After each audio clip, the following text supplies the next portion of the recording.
Bom dia, boa tarde, boa noite, seja qual for o momento que você localizar esse vídeo, desejo tudo de bom para você. Vamos falar um pouquinho hoje sobre criança ferida, criança interior. Que mistério é esse? Todo mundo tem? Todo mundo tem, todo mundo um dia foi criança. Mas muitas vezes quando a gente é criança, acontecem situações com a nossa família, com nossos pais, que acabam gerando alguns traumas dentro de nós. Para vocês terem uma ideia da importância disso, 98% das doenças que nós temos no decorrer da nossa vida adulta vem da criança ferida. Complicado, né? Mas como é que a criança se fere? O que acontece? Às vezes a gente não lembra, né? A gente não lembra. Acontece muitas situações. A criança, ela interpreta a realidade de uma forma diferente de nós adultos. Para a criança tudo é muito grande, né? Tudo é muito uau, tudo é tragédia quando se trata de coisas ruins. Então você imagina uma criança que assiste os pais tendo violência um com o outro.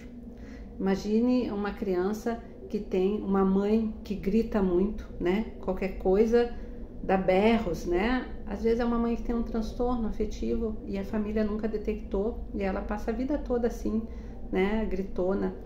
Uma criança que tem um pai violento, né? Um pai que também grita muito, às vezes os dois gritam. Essa criança é um adulto cheio de ansiedade. Se esse adulto tem muitas crises de ansiedade, é quase certo que foi esse quadro. Pai e mãe, gritões ou violentos.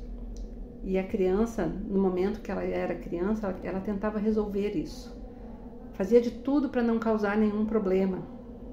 Ou o contrário, ficava tentando organizar as coisas, que não é para criança, né, gente? A criança não tem como fazer isso. E isso tudo gerou muito choro na infância e muita ansiedade na vida adulta.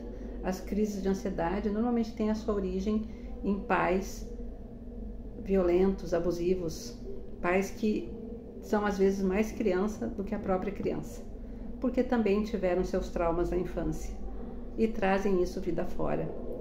Quando a gente não se dá conta dessas coisas, é essa criança que conduz a vida da gente, essa criança ferida, e pode trazer graves consequências, tanto para a nossa saúde quanto para o nosso dia a dia. Uma das coisas que eu quero dar ênfase aqui, porque tem muitas, né, é a sensação de abandono, porque eu estou falando disso essa semana nos posts e no meu trabalho.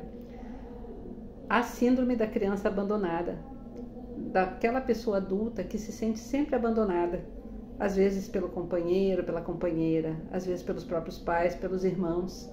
Essa criança, esse adulto é uma criança abandonada em várias situações e reage desta forma. E isso é uma coisa infantil, é uma coisa que não amadureceu dentro da pessoa. Então, esse sentimento de abandono que a gente tem vem da infância, vem da criança e precisa ser trabalhado com terapia, ser trabalhado com leituras. A pessoa precisa sair desse quadro, precisa amadurecer esse processo dentro de si, porque adulto abandonado não existe. A gente é companhia para a gente mesmo. O que existe é criança abandonada que não cresceu dentro da gente. Vamos pensar sobre isso, refletir sobre isso e realmente se perguntar se a gente precisa de ajuda para isso, né? Nesse caso, é o caso de buscar uma terapia para resolver essa questão de abandono, porque isso pode trazer muitos transtornos na vida adulta, né? Esse eterno sentimento de abandono se torna um sugador de energia das outras pessoas, né? E quando vê, esse adulto está afastando as pessoas ao invés de aproximar, porque as pessoas se sentem sugadas, né? De tanto que esse adulto tem medo de ser abandonado. A conversa hoje era essa, espero que vocês tenham gostado, que vocês tenham tido maior clareza sobre isso, né? É bem importante a gente se curar internamente, curar essa criança ferida, e existe um processo específico para isso.